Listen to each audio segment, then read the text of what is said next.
Syekh Muhammad Hatib Ibnu Abdul Ghaffar Al-Sambasi Al-Jawi atau Syekh Ahmad Hatib Sambas dilahirkan di daerah Kampung Asam, Sambas, Kalimantan Barat. Tanggal lahirnya tidak diketahui, tapi sebagian sumber menyebutkan pada bulan Safar 1217 Hijriah, bertepatan dengan tahun 1803 Masehi. Ayahnya Abdul Ghaffar bin Abdullah bin Muhammad bin Jalaluddin. Masa kecil Ahmad Hatib Sambas diasuh pamannya yang terkenal sangat alim dan wara di wilayah tersebut. Seperti yang dilansir nu.org.id dalam artikel yang ditulis oleh Abdullah Alwi berjudul Syekh Ahmad Hatib Sambas mempertemukan dua tarekat, disebutkan Ahmad Hatib Sambas menghabiskan masa remajanya untuk mempelajari ilmu-ilmu agama. Ia berguru dari satu guru ke guru lainnya di wilayah Kesultanan Sambas. Salah satu gurunya yang terkenal di wilayah tersebut adalah Haji Nuruddin Mustafa, Imam Masjid Jami Kesultanan Sambas. Kemudian ia meneruskan pendidikannya ke Timur Tengah, khususnya ke Mekah, lalu memutuskan untuk menetap di Mekah sampai wafat pada tahun 1875 Masehi. Di sana ia berguru diantaranya kepada Syekh Daud bin Abdullah Al-Fatani yang dikenal sebagai guru besar tarekat Syadariyah. Kemudian ia berguru juga kepada Syekh Samsuddin, guru besar tarekat Qadariyah, Syekh Sulaiman Effendi, guru besar tarekat Naqsabandiyah yang berpusat di Jabal Abu Qubais.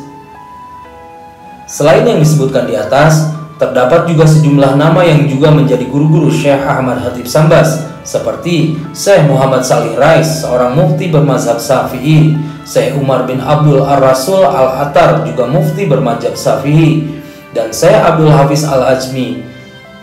Ia juga menghadiri pelajaran yang diberikan oleh Syekh Bisri Al-Jabarti, Said Ahmad Marzuki, seorang mufti bermazhab Maliki, Ibnu Muhammad Al-Mirghani, seorang mufti bermazhab Hanafi, Utsman bin Hasan Al-Dimyati. Dikutip dari buku Tarekat Qadariyah Naqsabandiyah, Studi Etnografi Tarekat Sufi Indonesia, karya Emawati dan kawan-kawan, popularitas Ahmad Hatib Sambas lebih diakui di bidang tarekat, sedang dalam bidang-bidang keilmuan lain kurang diketahui. Namun dalam catatan Syekh Ahmad Ibnu Muhammad Zain Ibnu Mustafa Al-Fatani bahwa beliau adalah seorang ulama besar yang hafal Al-Quran, mengetahui hadis, fikih, dan lainnya. Hal senada juga diungkapkan oleh Snowhurst Grounds bahwa Ahmad Hatib Sambas merupakan ulama yang handal di dalam tiap-tiap cabang pengetahuan Islam. Namun di Indonesia, ia lebih dikenal sebagai pendiri tarekat Qadariyah Naqsabandiyah.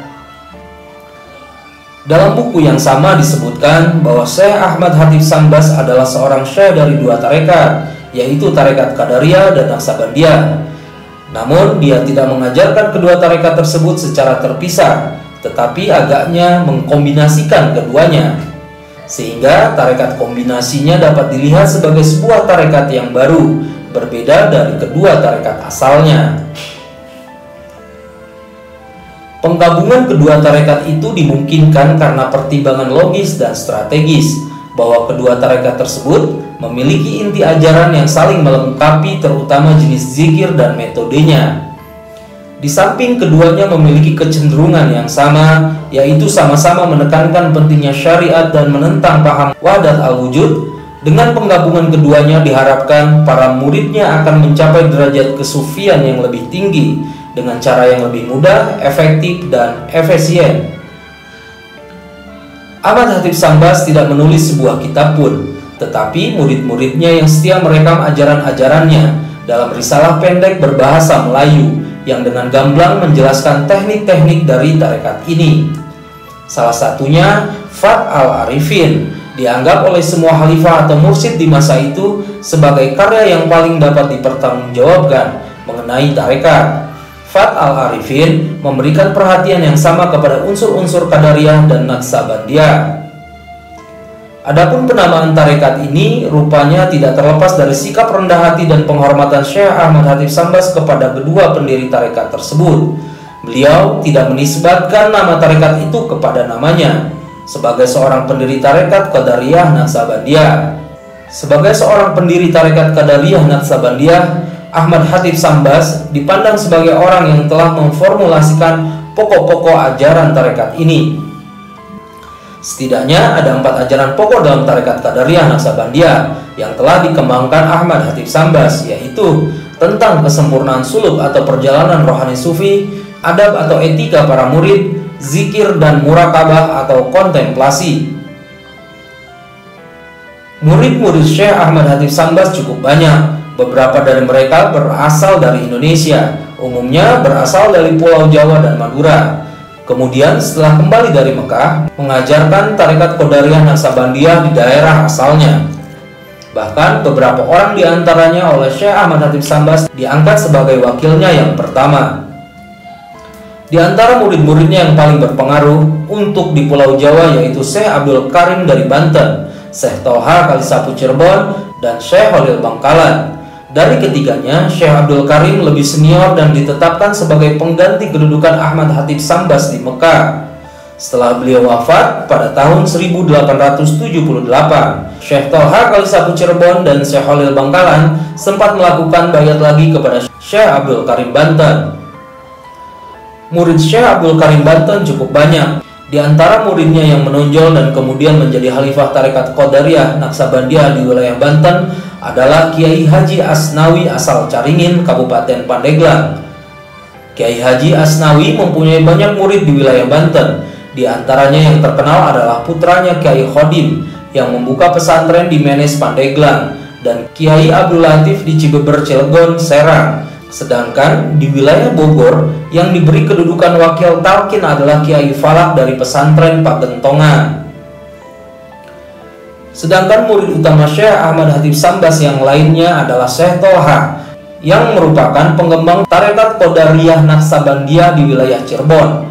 Dari sekian banyak muridnya ada seseorang yang menonjol, yaitu Abdullah Mubarak bin Nur Muhammad yang kemudian dikenal sebagai Abah Sepuh atau Ajengan Godebag. Syekh Tolha kemudian menetapkan penggantinya kepada muridnya sebagai mursyid tarekat Qadariyah Naksabandiyah, yaitu Abdullah Mubarak bin Nur Muhammad yang kemudian dikenal sebagai Abah Sepuh dari Tasikmalaya. Abah Sepuh untuk beberapa tahun berada di Trusmi maupun di Kalisapu membantu Syekh Tolha. Maka Syekh Tolha memerintahkan kepada Syekh Abdullah Mubarak untuk membuka pesantren di Tasikmalaya dan mengembangkan tarekat Qadariyah Naksabandiyah untuk wilayah Jawa Barat sebelah timur dengan pusatnya di Suryalaya, Tasikmalaya. Guna memperkokoh kedudukan sebagai mursyid, Abah Sepuh pernah melakukan tabaruk atau memohon berkah kepada Syekh Abdul Karim Banten di Mekah sewaktu ia menunaikan ibadah haji. Tabaruk dalam tradisi tarekat memang salah satu langkah yang sering ditempuh seorang sufi untuk memperkokoh kedudukannya.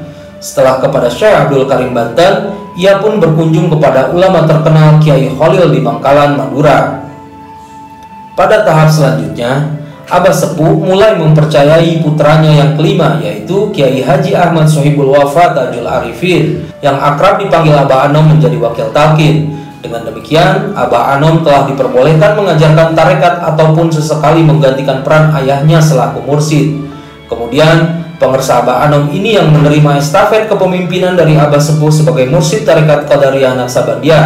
Di bawah kepemimpinan Abah Anom ini, ajaran tarekat Qadariyah Naksabandiyah Suryalaya berkembang pesat baik di dalam maupun luar negeri.